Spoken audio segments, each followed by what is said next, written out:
Hi, it's Jess with Meyer Hatchery. Did you know that you can dye hard-boiled eggs using natural ingredients? No fizzy tablets needed. Today I want to show you a really quick way of dyeing your hard-boiled eggs. There's many different recipes out there, but this was a recipe that I kind of came up with that's a kind of a quick way to get your dyes ready so you can dye those hard-boiled eggs. To do this, you're going to need 4 quart-sized mason jars, just like I have here. You're going to need some white vinegar and some salt, and then you're also going to need some boiling water.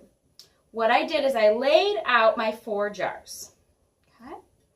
So I have 4 jars here. And each of the jars had a different ingredient in them.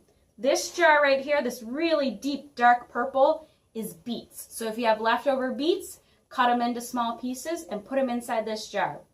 You want to make sure you fill the jars at least half full of the natural ingredients. So this one was the beets. This really beautiful orangey yellow here is turmeric. So I put 4 tablespoons of turmeric inside this jar here.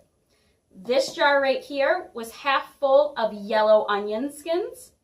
And this last jar down here, it was half full of purple cabbage leaves. Again, I shredded them into pieces. In each one of these jars, I put 4 tablespoons of white vinegar, and I put 1 teaspoon of salt in each of the jars. Kind of helps the dye to adhere better to your hard-boiled eggs. Lastly, I filled each one of the jars up with boiling water, and I let the jars just sit overnight. Basically, you're letting those natural ingredients seep all night long. The next morning, I drained off the natural ingredients, and I reserved the liquid from each of the jars. My egg dye was ready. I was ready to put those hard-boiled eggs in. So now, after you have your jars all ready to go, you could take your hard-boiled eggs, put them inside the jars. You can use white eggs or brown eggs or whatever color eggs your flock is laying right now. And again, I let them sit for about 12 to 24 hours. Whatever, the longer you let it sit, the more deeper colors you're going to get. After you're done letting those eggs sit, time to take them out. And if you look down at my plate here, here are some examples of the eggs that I pulled out of the jars. This beautiful blue color here was the purple cabbage. This bright yellow was the turmeric.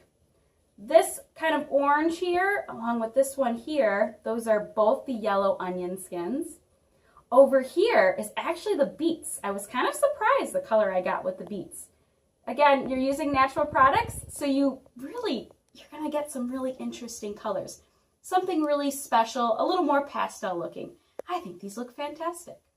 Well, I hope I've given you a great idea on dyeing your hard-boiled eggs using natural ingredients. Make sure to visit MeyerHatchery.com and our blog to learn more. Happy chickening and happy spring.